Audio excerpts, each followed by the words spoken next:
एभलिया कौनसी मानवीय घटना नुहे निजे जाशुणी एभली भाव जो नियम को कानून को हाथ को नवा अत्यंत दुखदायक कथा तुम किसी भी डिमांड अच्छी सरकार तुम डिमांड कर किंतु बस भांगा यात्री माने थिबा अवस्था बस को चढ़ाऊ करवा लोक मान आक्रमण करवा पुलिस आक्रमण करवा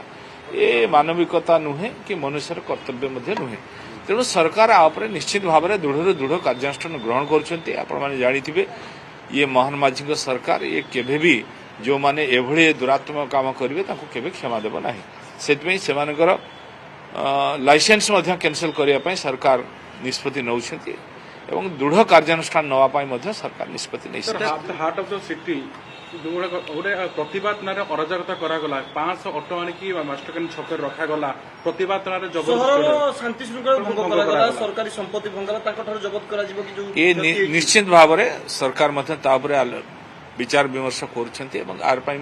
व्यवस्था अच्छी जी जो खेती कर से क्षतिपूरण से निजे कर तारी पाखर क्षतिपूरण हम लाइसेंस कैंसल हबार व्यवस्था कर रोड परमिट कैंसल हम एवं जो भली भाव में दुरात्मक कले प्रति कठोर कठोर दंड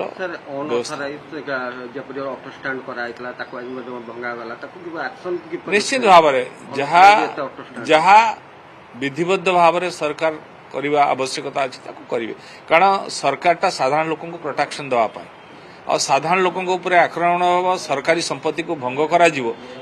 बर्दाश्त कर ऑटो स्टैंड जो गवर्नमेंट जगह कर मद मांस खाऊ निश्चित भाव में सरकार विचार विमर्श कर तेणु कार्यानुष्ठान सरकार ग्रहण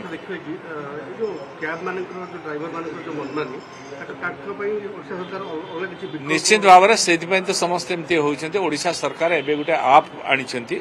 ओडिशा यात्री आप जो आप की साधारण